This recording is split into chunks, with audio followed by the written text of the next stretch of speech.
Hello everyone, welcome back to our channel. सबसे पहला प्रश्न हमारे पास है आज, निम्नलिखित में से कौन सी विधि यथार्थवाद के सिद्धांतों से सबसे घनिष्ठ यानी कि क्लोजली रूप से क्या है संबंधित है। यथार्थवाद का मतलब रियलिज्म होता है।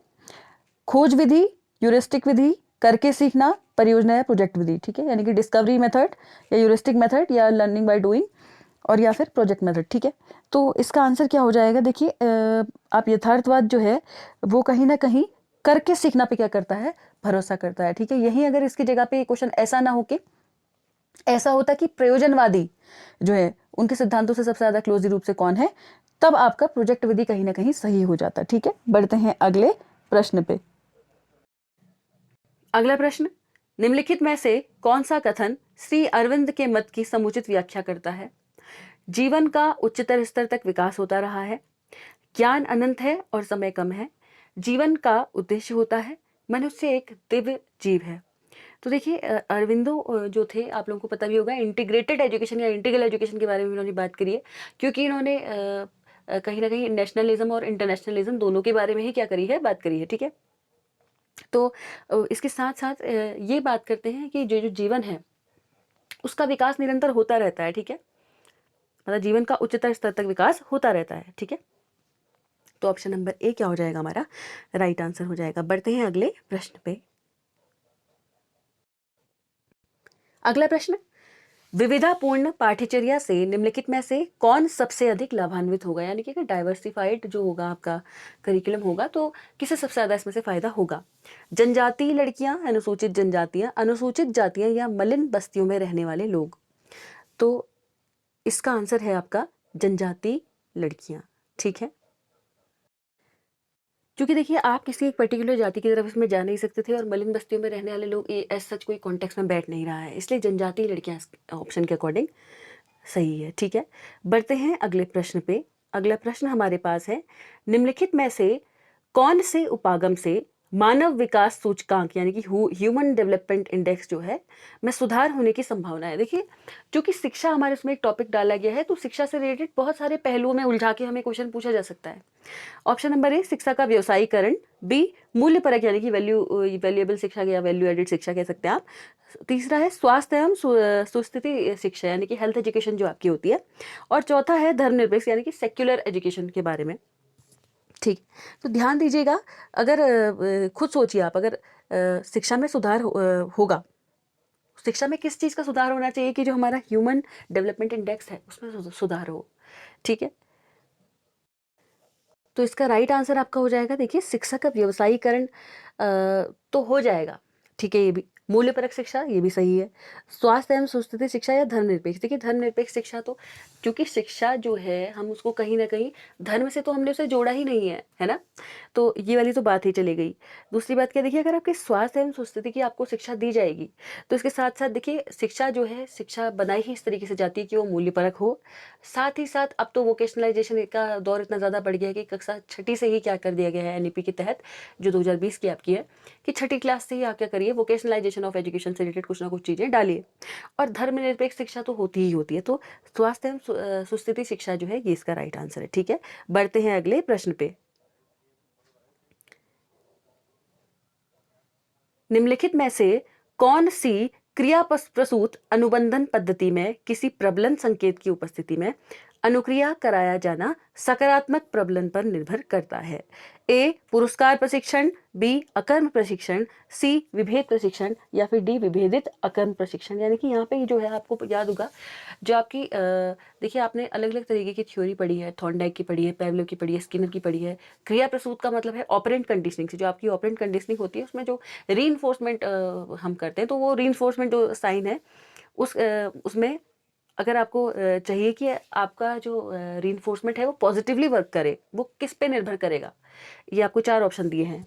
ठीक है, तो बताइए इसका आंसर पॉज करके। तो इसका राइट आंसर हो जाएगा आपका सी विभेद प्रशिक्षण। ठीक है, बढ़ते हैं अगले प्रश्न पे। अगला प्रश्न हमारे पास है, व्यक्तित्व के सर्वाधिक आवश्यक पहलू के रूप में सृजनात्मक आत्म की अवधारणा को किसने प्रस्तावित किया था? पर्सनैलिटी जो आपकी थी, उसमें सबसे ज़्यादा इम्पोर्टेंट जो आप कह सकते हैं एक तरीके से पहलू था, उसमें क्रिएटिविटी जो होनी चाहिए एक सोल की, आप किस तरीके से क्रिएटिव सोल हो सकती है, क्या हो सकता है? इसकी अवधारणा जो है किसने प्रस्तावित की है? ऑलपोर्ट, एडलर, फ्राइड या फिर जुंग, ठीक है? तो इसका राइट आंसर आपका है एडलर, ठीक है? एडलर के द्वारा ये किया गया था, जो सृजनात्मक आत्म की अवधारणा थी, दी गई थी। बढ़ते हैं अगले प्रश्न पे। अगला प्रश्न हमारे पास है, किसी व्यक्ति द्वारा रक्षायुक्ति यानी कि डिफेंस मैकेनिज्म का उपयोग किया जाता है? ए, व्यक्तिगत समस्याओं के समाधान के लिए, बी, अप्रिय परिस्थितियों से बचने के लिए, सी, समायोजन प्रक्रिया को बढ़ावा देने के लिए, या फिर डी, दूसरों के विरोध का सामना करने के लिए। ठीक है, तो डिफेंस मैकेनिज्म जो है वो किसने दी है? फ्राइड के द्वारा दी गई थी, जिन्होंने psycho analytical and psychosexual theory भी दी है। ठीक है, तो देखिए इसके अकॉर्डिंग अगर आप देखेंगे, व्यक्तिगत समस्याओं के समाधान के लिए रक्षा युक्ति यूज की जाती है, हाँ कहीं ना कहीं सही है। अप्रिय परिस्थितियों से बचने के लिए ये इसके लिए भी की जाती है, समायोजन प्रक्रिया को बढ़ावा देने के लिए, या फिर दूसरों के विरोध का सामना करने के लिए। देखिए याद रखिएगा कि इसके लिए भी की जाती है, इसके लिए भी की जाती है, इसके लिए भी की जाती है ना। लेकिन ऑप्शन तो आपको एक ही छांटना है, चूंकि ये तीनों इसके अंतर्गत आ ही रहे हैं। मतलब ध्यान से देखिएगा, ये जो है व्यक्तिगत समाधान के लिए भी है, अप्रिय परिस्थिति से बचने के लिए भी है, और दूसरे के विरोध का सामना करने के लिए भी है। चूंकि ये सभी जितनी चीजें हैं ये एक ऑप्शन में आपके आ जाएंगी, समायोजन प्रक्रिया को बढ़ावा देने के लिए। देखिए आप क्या करने की कोशिश करते हैं, कई बार आपसे एक क्वेश्चन गलत हो जाता है तो आप ब्लेम गेम खेलने की कोशिश करते हैं, आप चीजें दूसरे के ऊपर डाल लेते हैं कि उसकी वजह से मेरा गलत हो गया, ये ऐसा हो गया। ये डिफेंस मैकेनिज्म के अंतर्गत आता है। कई बार आप ईगोइस्टिक हो जाते हैं, ये डिफेंस मैकेनिज्म के अंदर आता है। कई बार आपको बहुत गुस्सा आया था, आपने उस एनर्जी को चैनलाइज कर दिया, आप रनिंग के लिए चले गए, ये डिफेंस मैकेनिज्म के अंदर आता है। अलग अलग तरीके की प्रोसेसेस इसके अंतर्गत आती हैं। तो कहीं ना कहीं हम समायोजन तो कर रहे होते हैं, हम समायोजन की प्रक्रिया को बढ़ावा देने के लिए क्या करते हैं, ये सभी जो डिफेंस मैकेनिज्म है कहीं ना कहीं इसका प्रयोग करते हैं। तो ऑप्शन नंबर सी जो हो जाएगा हमारा राइट आंसर हो जाएगा। बढ़ते हैं अगले प्रश्न पे। अगला प्रश्न हमारे पास है, आपका जो टॉपिक है एप्टीट्यूड, इससे रिलेटेड प्रश्न अभी नहीं हुए थे तो आज ही लाने की कोशिश की गई। एक छात्र यह जानना चाहता है कि क्या वह एक विशिष्ट रोजगार में अच्छा प्रदर्शन करेगा। इसका पूर्वानुमान लगाने के लिए निम्नलिखित में से किस उपकरण का प्रयोग किया जाएगा। एक बच्चा है, वो जानना चाहता है कि क्या मैं एक पर्टिकुलर अगर कोई उसका जो भी वोकेशन है उसमें अगर वो जानना चाहेगा उसमें क्या अच्छा प्रदर्शन कर पाएगा। इसके लिए वो प्रीकंसीव नोशन या मतलब पूर्वानुमान कहीं ना कहीं लगा रहा है। ठीक है, प्रेडिक्टेबिलिटी देख रहा है कि किस उपकरण का उसमें से प्रयोग किया जा सकता है। अभिवृत्ति का यानी कि एटीट्यूड परीक्षण का, अभियोग्यता का यानी कि एप्टीट्यूड परीक्षण का, बुद्धि इंटेलिजेंस परीक्षण, या फिर रुचि इंटरेस्ट का। तो ध्यान दीजिएगा, अगर आपको कहीं खुद सोचिए, आप एग्जाम दे रहे हैं अभी एलटी का, तो आप कहीं ना कहीं आप एक विशिष्ट रोजगार पाने के लिए ही तो जा रहे हैं। उसके लिए आप अच्छा प्रदर्शन करेंगे, ऑब्वियसली आप लोग दिन रात पढ़ रहे हैं। तो आप क्या करेंगे, आपका जो टेस्ट होगा कैसा होगा, आपका एप्टीट्यूड टेस्ट ही तो होगा ना वहाँ पे। तो याद रखिएगा, जब भी कोई व्यक्ति प्रदर्शन करने जा रहा है, जो भी उसने पढ़ा है या जो भी उसका एनालिसिस वो करना चाह रहा है किसी एक व्यवसायीकरण के तौर पे, तो आप लोगों को पता है बिना एग्जाम के तो ऐसा कुछ होने वाला है नहीं, या किसी भी तरीके का कुछ ना कुछ एग्जाम तो होगा। तो एप्टीट्यूड टेस्ट के अंतर्गत ये आएगा। ठीक है, बढ़ते हैं अगले प्रश्न पे। अगला प्रश्न हमारे पास है, साहित्य समीक्षा हेतु संसाधन के रूप में इंटरनेट के सकारात्मक पक्षों को दर्शाने वाले कथन की पहचान कीजिए। ठीक है, इंटरनेट जो है एज अ रिसोर्स हम यूज कर सकते हैं, ऐसा कौन सा आपका जो स्टेटमेंट है बता रहा है, इसके बारे में आपको डिस्क्राइब करना है। ठीक है, तो और वो भी साथ ही साथ पॉजिटिव जो पक्ष बता रहा है इसके। पहला है, वेबसाइटों पर उपलब्ध अनुसंधान की गुणवत्ता की समीक्षा विशेषज्ञों द्वारा नहीं की जाती है। ठीक हो गया। दूसरा है, वेबसाइट पर उपलब्ध साहित्य को उपयोगी तरीके से व्यवस्थित नहीं किया जा सकता है। तीसरा है, वेबसाइटों पर प्रकाशित अनुसंधान चोरी किए हुए हो सकते हैं। और चौथा है, वेबसाइटों पर प्रकाशित अनुसंधान एक प्रकार से निर्वतमान क्या है, सूचना है। ठीक है, तो ध्यान दीजिएगा, आपको ना सकारात्मक पक्ष देखने हैं। देखिए, वेबसाइटों पर उपलब्ध अनुसंधान की गुणवत्ता की समीक्षा विशेषज्ञों द्वारा नहीं की जाती, तो ये तो नेगेटिव हो गया। अगला है, वेबसाइट पर उपलब्ध साहित्य को उपयोगी तरीके से व्यवस्थित नहीं किया जा सकता, भाई नहीं आ गया, ये भी नेगेटिव है, ये भी गलत है। अगला है, वेबसाइटों पर प्रकाशित अनुसंधान चोरी किए हुए हो सकते हैं, जबकि होते हैं, हमें पता है, लेकिन हमें यहाँ पे नेगेटिव चीजें नहीं लेनी है, हमें पॉजिटिव चीजें लेनी है। वेबसाइटों पर प्रकाशित अनुसंधान एक प्रकार से क्या होते हैं, निर्वतमान सूचना है। ऑप्शन नंबर डी हमारा क्या हो जाएगा, राइट आंसर हो जाएगा। ठीक है, बढ़ते हैं अगले प्रश्न पे। अगला प्रश्न कहीं ना कहीं एजुकेशन से आपका है। भारत में सभी के लिए प्रारंभिक शिक्षा यानी कि एलिमेंट्री एजुकेशन जो आप कहते हैं का लक्ष्य प्राप्त करने में सबसे बड़ी बाधा है कौन सी। ठीक है। संसाधनों की कमी, अनुचित आयोजना, लोगों की मनोवृत्ति, जनसंख्या विस्फोट। ये पॉपुलेशन बहुत ज़्यादा हो गई है, रिसोर्सेज कम हो गए हैं, लोगों की जो मनोवृत्ति है वो कम हो गई है, एप्टीट्यूड एटीट्यूड जो भी बोल लीजिए आप इसे, अनुचित आयोजना। ठीक है। तो देखिए, प्रारंभिक शिक्षा का लक्ष्य प्राप्त करने में सबसे बड़ी बाधा जो है वो है कहीं ना कहीं लोगों की मनोवृत्ति। ठीक है। बहुत सारे लोग क्या है, चाहे वो जेंडर बायसनेस कर रहे हो या कुछ भी कर रहे हो, अभी भी धरातल स्तर पे अगर आप देखेंगे तो है, वो नहीं भेजना चाहते हैं बच्चों को स्कूल। ठीक है। मतलब आप सरकार इतनी ज़्यादा फैसिलिटीज़ दे रही है, फिर कई हद तक तो ऐसा है कि कुछ लोगों को तक तो न्यूज़ ही नहीं पहुंच पाती है। अब वैसे बहुत कम इलाके ऐसे बच गए हैं, लेकिन फिर भी है स्टिल। ठीक है।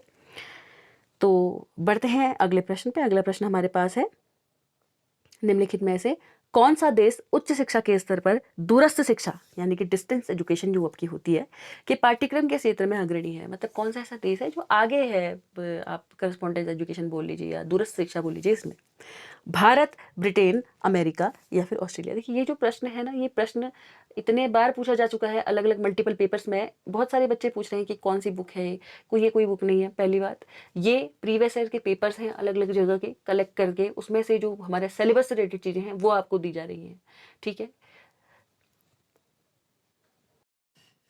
तो इसका जो राइट आंसर होगा, भारत, ब्रिटेन, अमेरिका या ऑस्ट्रेलिया में से इसका राइट आंसर है आपका ब्रिटेन, बी। ठीक है। आप कह सकते हैं डिस्टेंस एजुकेशन के मामले में अग्रणी है ये देश। ठीक है। अगला प्रश्न हमारे पास है, योगात्मक मूल्यांकन यानी कि समेटिव इवैल्यूएशन जो आपका होता है से तात्पर्य है दैनिक प्रश्नोत्तरियों का प्रयोग, गृह कार्य द्वारा अधिगम का अनुश्रवण, आवधिक परीक्षण या छात्रों का साप्ताहिक स्तर निर्धारण। तो देखिए, आप लोगों को पता ही है, समेटिव टेस्ट जो होता है ये सीसीई के अंतर्गत आपका आता है, असेसमेंट ऑफ लर्निंग के अंदर ये आता है ना, सीखने का आकलन जो होता है आपका। तो ये जो होता है ये सत्र के अंत में होता है, यानी कि एंड ऑफ द ईयर होता है। ठीक, एग्जाम जो आपके जनरली होते हैं। तो दैनिक प्रश्नोत्तरियों का प्रयोग ये इसमें नहीं होता। गृह कार्य द्वारा अधिगम का अनुश्रवण, होमवर्क के द्वारा कुछ प्रोसेसिंग, ऐसा भी इसमें नहीं होता है।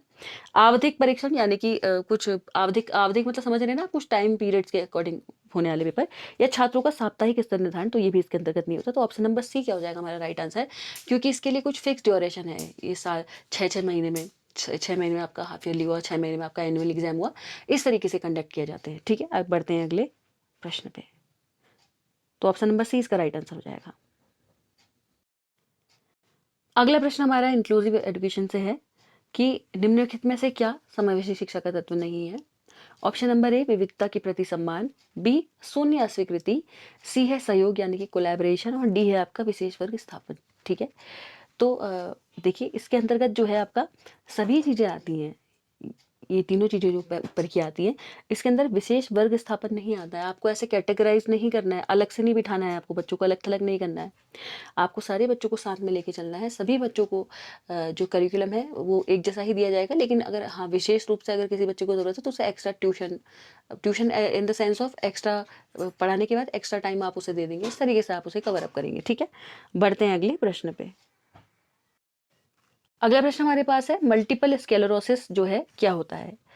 अपकर्षक तंत्रिका मांसपेशी रोग है और यह संक्रामक नहीं है, यानी कि मतलब एक तरीके से आप कह सकते हैं मसल से रिलेटेड कोई ये बीमारी है और ये फैलती नहीं है। ठीक है। अगला है, तंत्रिका मांसपेशी रोग है जिसमें मांसपेशियां कमजोर हो जाती हैं, या इस तरीके का कोई रोग है जिसमें हमारी जो मसल्स हैं वो वीक हो जाती हैं। अगला है, तांत्रिक यानी कि तंत्रिका ही होना चाहिए था, तंत्रिका ट्यूब में खराबी जो स्पाइनल कॉर्ड के इर्द गिर्द स्पाइनल कॉलम के भली भांति बंद नहीं होने के कारण उत्पन्न होती है। या अगला है, सिर में गंभीर संघात के कारण मस्तिष्क में चोट जिसके परिणाम स्वरूप लंबे समय तक शारीरिक और संज्ञानात्मक अपंगता की स्थिति क्या होती है, उत्पन्न होती है। मतलब कहीं ना कहीं स्पाइनल कॉर्ड वगैरह का कोऑर्डिनेशन अगर सही नहीं बैठ पा रहा है, उसकी वजह से हो रही है, या फिर सिर में चोट वगैरह लग गई है कुछ, इसकी वजह से ये हो रही है। ठीक है। तो इसका पहले इसके बारे में थोड़ा सा जान लेते हैं कि ये जो हमारा मल्टीपल स्क्लेरोसिस है आखिरकार ये होता क्या है। ये मल्टीपल स्क्लेरोसिस जो होती है एक तरीके की बीमारी होती है। इसमें क्या होता है, बेसिकली जो आपका ब्रेन होता है और आपका जो, अगर मैं पूरा हिंदी में बताऊं उसके बारे में, आपका जो मस्तिष्क है और जो सुषुम्ना रज्जु होता है आपका, वो शोध के चारों ओर क्षतिग्रस्त हो जाता है। मतलब कहने का मतलब यह है, आपको ब्रेन के आसपास के जो दायरे होते हैं उसके आसपास क्या हो जाती है, प्रॉब्लम हो जाती है। ठीक है। क्षतिग्रस्त तरीके का हो जाता है एक तरीके से चारों तरफ से उसके, जिसकी वजह से क्या होता है, इसके आसपास का जो कवरिंग एरिया होता है वो ख़राब हो जाता है, ठीक है? और उसमें घाव के निशान हो जाते हैं। और उसके साथ-साथ क्या होता है कि आप एक तरीके से देख सकते हैं बीमारी की जो शुरुआत होती है ये जनरली वो होती है युवा वयस्कों में, यानी कि आप लोग समझ सकते हैं यंग एज वाले लोगों को ही ज़्यादा होती है और ख़ास तौर पे महिलाओं में ये ज़्यादा आम होती है, ठीक है? ये कुछ हमने मतलब कहीं से इन्फॉर्मेशन कलेक्ट करके देखा है। तो आई होप आप लोगों को समझ में चीज़ें आ रही होंगी। तो जनरली ये क्या होती है इसके बारे में अगर मैं बात करूँ, इसका आंसर हो जाएगा ऑप्शन नंबर ए। ये अपकर्षक तंत्रिका मांसपेशी रोग है और ये संक्रामक नहीं है, मतलब फैलता नहीं है।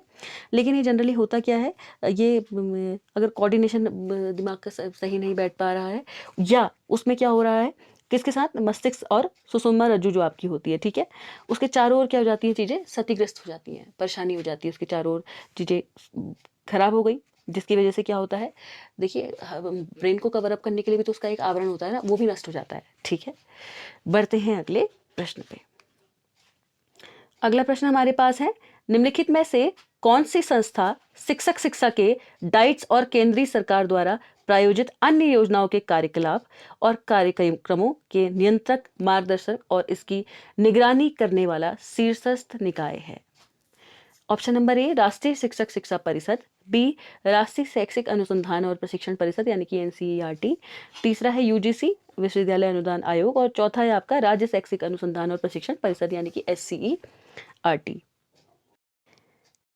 कल की सीरीज में भी मैंने इससे मिलता जुलता एक क्वेश्चन आपको दिया था, ठीक है, इसी टाइप का सिमिलर ही क्वेश्चन था। तो कौन सी ऐसी संस्था है जो शिक्षक शिक्षा के लिए क्या करता है, डाइट्स और केंद्रीय सरकार द्वारा प्रायोजित अन्य योजनाओं के कार्यकलाप और कार्यक्रमों के नियंत्रण, मार्गदर्शन और इनकी निगरानी करने वाला शीर्षस्थ निकाय है? यानी कि मार्गदर्शन करता है, गाइडेंस भी करता है, कंट्रोल भी इसको करता है और निगरानी भी इसके साथ साथ इसे करता है। याद रखिएगा ऊपर हमने, लेकिन यहाँ पे नया एक जो वर्ड ऐड हुआ है वो है डाइट्स। जहाँ पे डाइट्स की बात आ जाएगी यानी कि डिस्ट्रिक्ट, आपको पता है डिस्ट्रिक्ट से रिलेटेड चीज़ है, तो ऑब्वियस सी बात है डाइट्स वगैरह जो होता है हर जगह की क्या करती है, स्टेट की एससीईआरटी जो होती है जनरली, वो क्या करती है, नियंत्रण भी करती है, मार्गदर्शन भी करती है वहाँ के शिक्षकों का, ठीक है, डिस्ट्रिक्ट वाइज जो शिक्षक हैं उनको वहाँ पे क्या करा जाता है, बुलाया जाता है, ठीक है, प्रशिक्षण के लिए टाइम टाइम पे, आपको पता ही है। तो ऑप्शन नंबर डी हमारा राइट आंसर हो जाएगा, एससीईआरटी इसका आंसर है। बढ़ते हैं अगले प्रश्न पे। अगला प्रश्न है, निम्नलिखित में से कौन से प्रसंग शिक्षक शिक्षा के क्षेत्र में क्रियात्मक अनुसंधान के लिए के क्षेत्र के लिए उपयुक्त हो सकते हैं, यानी कि टीचर एजुकेशन के क्षेत्र में एक्शन रिसर्च के लिए यूजफुल क्या हो सकते हैं इनमें से, ठीक है। छात्राध्यापक के शिक्षक कौशलों में सुधार लाना, यानी कि शिक्षण कौशल जो उनके हैं, टीचिंग स्किल्स जो है उसमें सुधार लाना। अगला है प्रवेश के लिए उपयुक्त मानदंड की पहचान करना, स्टैंडर्ड नॉर्म्स क्या होते हैं प्रवेश के लिए, उसके बारे में उस सवाल उसकी पहचान करना, सॉरी। अगला है प्रशिक्षकों के शिक्षण व्यवहार में सुधार, आप लोग देखते हैं टीचिंग ट्रेनिंग जो होते हैं उनके जो किस तरीके से उनको प्रशिक्षण करना है उसमें सुधार करना, प्रशिक्षण जो होता है उस कला को किस तरीके से सुधार सकते हैं। अगला है शिक्षक शिक्षा पाठ्यक्रम की समीक्षा करना। अगला है प्रशिक्षुओं तथा शिक्षक दोनों की व्यावसायिक क्षमता में वृद्धि करना, यानी कि जो टीचिंग ट्रेनिंग है और जो टीचर है दोनों की जो आप कह सकते हैं एक तरीके से वोकेशनल जो उनकी अभिक्षमता है उसको बढ़ावा देना। अगला है विशेष विद्यालयों के लिए शिक्षक तैयार करना, यानी कि आपको जो स्पेशल बच्चे होते हैं उनके लिए क्या करना है, आपको एक तरीके से शिक्षक तैयार करने हैं, ठीक है। तो इनमें से क्या सही होगा, तो देखिए छात्राध्यापक के शिक्षक कौशलों में सुधार लाना, ये तो कहीं ना कहीं सही है। प्रवेश के लिए उपयुक्त मानदंड की पहचान करना, यही क्रियात्मक अनुसंधान से रिलेटेड तो नहीं है। प्रशिक्षकों के शिक्षण व्यवहार में सुधार, हाँ ये कहीं हद तक सही है। और शिक्षक शिक्षा पाठ्यक्रम की समीक्षा करना, देखिए समीक्षा करना तो इसके अंतर्गत नहीं आता है। प्रशिक्षकों तथा शिक्षक दोनों की व्यावसायिक क्षमता में वृद्धि करना, हाँ ये कहीं ना कहीं सही है, ठीक है। और विशेष विद्यालयों के लिए शिक्षक तैयार करना, ऐसा तो कुछ सच नहीं है। तो हमारा आंसर हो जाएगा first, third and fifth, option number A हमारा राइट आंसर हो जाएगा, ठीक है। अगला प्रश्न हमारे पास है, निम्नलिखित में से किस क्षेत्र में बधिर बालकों में सुनने वाले बालकों की तुलना में सापेक्षिक हीन भाव दर्शाने की प्रवृत्ति होती है, ठीक है। ये भी फिजिकल डिसेबिलिटी जो है, इंक्लूसिव एजुकेशन, ये सारी चीज़ें इसके अंतर्गत से उठाया है क्वेश्चन। तो बताइए, पॉज कीजिए वीडियो और आंसर बताने की कोशिश कीजिए कि क्या लगता है आपको, किस क्षेत्र में बधिर बालकों में सुनने वालों की अपेक्षा क्या होती है, थोड़ा सा हीन भावना आ जाती है, थोड़ा सा इन्फीरिटी कॉम्प्लेक्स आ जाता है अंदर से कि मैं सुन नहीं सकता और बच्चे तो सब सुन सकते हैं, इस तरीके से, ठीक है। इस तरीके तो सामाजिक भावनात्मक विकास, भाषा विकास, व्यक्तित्व और सामाजिक विकास या शैक्षणिक प्रगति। ठीक है, तो ये भाषा विकास के आसपास चीज आती है। ठीक है, बढ़ते हैं अगले प्रश्न में। अगला प्रश्न हमारे पास है, प्रतिभाशाली बालक में निम्नलिखित में से किन क्षेत्रों में सामान्य बालक से आगे निकलने की प्रवृत्ति होगी? ए, शारीरिक स्वास्थ्य और सुस्थित जीवन, बी, सामाजिक परिपक्वता और संतुलन, सी, शैक्षणिक उपलब्धि और डी है अभिरुचि की व्यापकता और सामान्य बहुविज्ञता। अगला प्रश्न है, प्रतिभाशाली बालक में निम्नलिखित में से किन क्षेत्रों में सामान्य बालक से आगे निकलने की प्रवृत्ति होगी? ए, शारीरिक स्वास्थ्य और सुस्थित जीवन, बी, सामाजिक परिपक्वता और संतुलन, सी, शैक्षणिक उपलब्धि या फिर डी, अभिरुचि की व्यापकता और सामान्य बहुविज्ञता। तो देखिए, अगर हम बात करें प्रतिभाशाली बालक है तो कहीं ना कहीं देखिए जरूरी नहीं है कि प्रतिभाशाली बालक है तो उसका शारीरिक स्वास्थ्य और सुस्थित जीवन ही होगा, कभी उसको भी परेशानियां हो सकती हैं। सामाजिक परिपक्वता और संतुलन सही है, लेकिन हर दायरे में वो ऐसा कर जाए ये भी जरूरी नहीं है। ठीक है, सामान्य बालक की तुलना में। फिर अगला है शैक्षणिक उपलब्धि। हाँ, ये हम कह सकते हैं कहीं ना कहीं शैक्षणिक उपलब्धि में वो आगे निकल सकता है। अगला है अभिरुचि की व्यापकता और सामान्य बहुविज्ञता। ठीक है, तो ये भी जरूरी नहीं है। तो ऑप्शन नंबर सी हमारा क्या हो जाएगा? राइट आंसर हो जाएगा। ठीक है, शैक्षणिक उपलब्धि। बढ़ते हैं अगले प्रश्न पे। सतत वृहद मूल्यांकन में निम्नलिखित में से किस युक्ति से मूल्यांकन का व्यापक स्वरूप सुनिश्चित करने में सहायता मिलेगी? यानी कि आप लोग समझते हैं सीसीई जो आपका है उसमें आपके मूल्यांकन अगर देखें तो व्यापक स्वरूप सुनिश्चित करने में किस चीज से सहायता मिलेगी? ए, कार्य निष्पादन के संज्ञानात्मक क्षेत्रों पर ध्यान केंद्रित करना, बी, संज्ञानात्मक और गैर संज्ञानात्मक क्षेत्रों के लिए बहुत से मूल्यांकन परक साधनों को शामिल करना, सी, सह संज्ञानात्मक क्षेत्रों पर ध्यान केंद्रित करना, या फिर डी है परीक्षण की तैयारी में अधिसंख्य विशेषज्ञता का समावेश करना। तो देखिए, अगर आप बात करें कॉन्टिन्यूस एंड कॉम्प्रिहेंसिव इवेल्युएशन जो आपका होता है सीसीई, इसके अंतर्गत कार्य निष्पादन के संज्ञानात्मक क्षेत्रों पर ध्यान केंद्रित करना केवल, ये तो बिल्कुल सही नहीं है। ठीक है, संज्ञानात्मक और गैर संज्ञानात्मक क्षेत्रों के लिए बहुत से मूल्यांकन परक साधनों को शामिल करना हो सकता है। अगला है सह संज्ञानात्मक क्षेत्रों पर ध्यान केंद्रित करना। देखिए, खाली सह संज्ञानात्मक नहीं, संज्ञानात्मक और सह संज्ञानात्मक बोलता तो दोनों चीजें ठीक हो जाती। अगला है परीक्षक की तैयारी में अधिसंख्य विशेषज्ञता का समावेश करना। तो ये भी खाली आपको तैयारी के वक्त ही समावेश नहीं करना है। तो संज्ञानात्मक और गैर संज्ञानात्मक क्षेत्रों के लिए बहुत से मूल्यांकन परक साधनों को आपको क्या करना चाहिए? शामिल करना चाहिए। ठीक है, बढ़ते हैं अगले प्रश्न पे। अगला प्रश्न हमारे पास है, कोई बालक विद्यालय में प्रार्थना के दौरान मूर्छित हो गया, विद्यालय के प्रधानाचार्य के रूप में आप क्या करेंगे? ऑप्शन नंबर ए, किसी शिक्षक को प्रार्थना कराने के लिए कहेंगे और बालक को चिकित्सक के पास ले जाएंगे।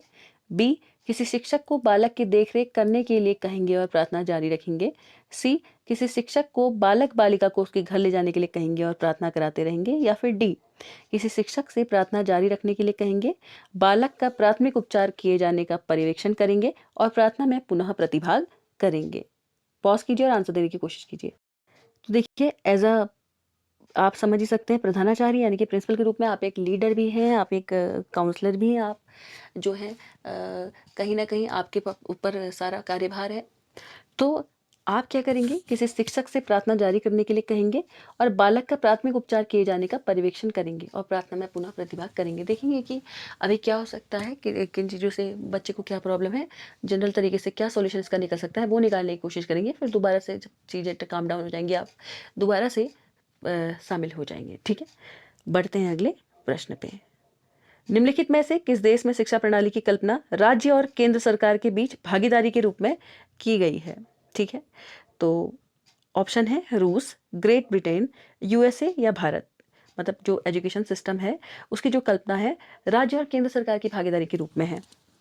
तो चूंकि आप लोग सभी समझदार लोग हैं और आप लोग देखते ही हैं कि भारत में जितनी भी मोस्टली स्कीम्स आती हैं सभी में क्या है, सेंट्रल की और स्टेट की कुछ कुछ भागीदारी है। जैसे कि एसएसए के तहत आपने देखा अलग अलग नवी योजना के अनुसार अलग है, फिर 9th प्लान के अनुसार अलग है, अलग अलग प्लान्स के अनुसार अलग है।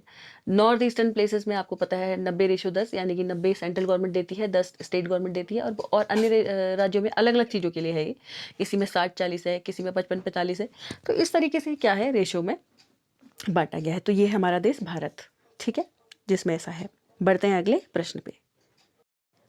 अगला प्रश्न है, प्रश्नावली की तुलना में साक्षात्कार एक शोध उपकरण के रूप में क्यों अधिक उपयोगी है?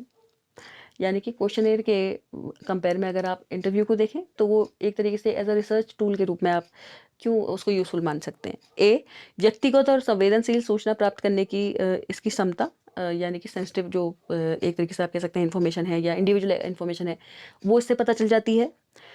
बी है इसके त्रुटि के स्रोत, क्योंकि इसके जो एरर होते हैं उसके जो सोर्सेज होते हैं आप कहीं ना कहीं पता लगा सकते हैं उसका। सी है इसकी कम विश्वसनीयता, और डी है साक्षात्कारकर्ता के प्रशिक्षण की आवश्यकता। आई होप ये आपको क्लियर है ही, इतना तो आपको समझ में आता ही है। ठीक है, तो क्या इनमें से प्रश्नावली की तुलना में साक्षात्कार आप एक शोध के रूप में, उपकरण के रूप में क्या करेंगे, यूज करेंगे? क्या लगता है आपको इसमें से होगा? क्योंकि देखिए आप अगर किसी का इंटरव्यू ले रहे हैं तो आप कहीं ना कहीं उसको इंडिविजुअल तौर पे, व्यक्तिगत तौर पे और संवेदनशील सूचना भी उससे कहीं ना कहीं क्या कर सकते हैं, प्राप्त कर सकते हैं। इसलिए कहीं ना कहीं इंटरव्यू जो है वो क्वेश्चन या क्वेश्चन आंसर की तुलना में क्या है, ज़्यादा बेहतर है। ठीक है, आई होप आपको चीज़ें समझ में आई हो। तो कैसी लगी आज की ये क्लास, कमेंट सेक्शन में कमेंट करके ज़रूर बताइएगा। अगर पसंद आई हो तो लाइक, शेयर, कमेंट और सब्सक्राइब आप कर सकते हैं हमारे चैनल को। ठीक है, और बेल आइकन प्रेस कर दीजिएगा सो दैट जो भी नई नोटिफिकेशंस होंगी वीडियोज़ की आप तक आती रहेंगी। ठीक है, और ज़्यादा से ज़्यादा लोगों तक शेयर करिएगा। ठीक है, और क्योंकि आप लोगों की मदद से हमारा 11,000 की फैमिली बनने जा रही है, उसके लिए तहे दिल से शुक्रिया आप लोगों का। ठीक है, धन्यवाद।